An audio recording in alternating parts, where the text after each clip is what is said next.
Hello friends, my name is Chidera. I'm a real estate consultant and broker at Medici Homes and Shelters, and today I'll be talking about risk taking in investment and finance generally. So let's dive right in. And if you haven't subscribed to my channel, do well to subscribe. Hit the subscribe button so that you'll be getting more amazing and educative content. I know you must have heard this saying, take risk, take that risk, go for it, don't look back. And it's very nice, but people need to understand the difference between taking risk and recklessness. They are two different things, and I'll explain. So taking risk, let's say now, risk on its own is inherent in every decision that we make. This is when you know that there is a possibility of a negative outcome, and risk can be managed, it can be calculated, and it can be avoided. For example, establishing your own business is a risk. Crossing the road is a risk. Eating that food that early morning is a risk. If I'm drinking cold water when you're having cough is a risk. And so many things are at risk because there is a possibility of a negative outcome when you take that decision. And when it comes to recklessness, it's a totally different thing.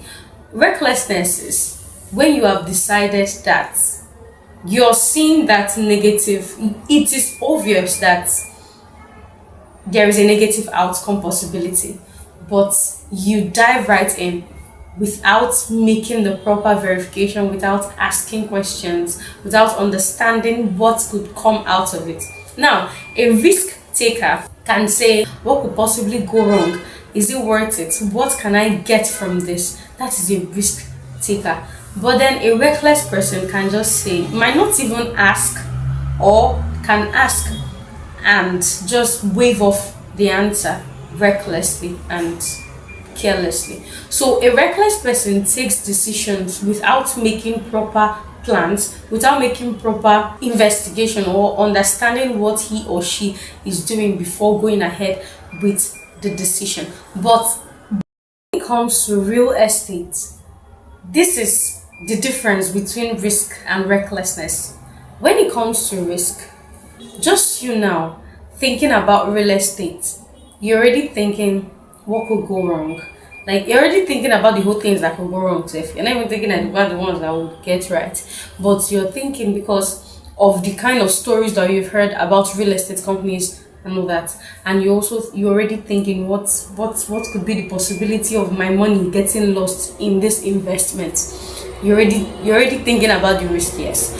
But then you now going ahead to calculate this risk and say, yes, so there is a possibility of me losing my money. But how then do I avoid losing this money? You go for knowledge, you go for understanding, you check videos, you check Favor Chidera's videos, you check Medici Homes videos, you're checking Ekene Medici's videos, you're checking videos of people that you know that authorities in this field, and you're seeing things that would guide you step by step on how not to invest wrongly in real estate. You're reaching out to consultants to guide you better on how to invest in real estate without getting scammed. And you're going ahead and you're calculating the risk and you're doing your best to manage that risk. And you're going ahead to get more knowledge so that you'll be at a certain level higher than the possibility of a negative outcome. But then recklessness, and then you go for it, you go to buy that land, you go to invest in that property, you go to invest in that land. That is someone that takes risk, and this risk will pay you massively. But there's someone that is very reckless. Understand that there is a possibility that his money could get lost in buying real estate, purchasing land or property. But then the person goes forward, probably maybe because the person is buying from is his relative, or the person is buying from, he knows the person or something, but the person just wants to get into it. Another thing that makes us lose money in real estate is the fact that we are afraid that if we don't that if we don't, the fact that we're afraid that if we don't invest, in real estate, or if we don't invest in this thing, that we are scared. You are scared because you know that you might lose your money, but then you going for knowledge would help you not to lose your money, and it will help you do that thing and do it afraid, but do it wisely and informed. So if you need more guidance on how to invest in real estate, how to take calculated risk in finance generally, in real estate, step by step, you can reach out to me. Let me guide you. You can call the number on your screen or send me a DM. And do well to subscribe, comment, and share to those who would need this information. And I'll see you in the next video.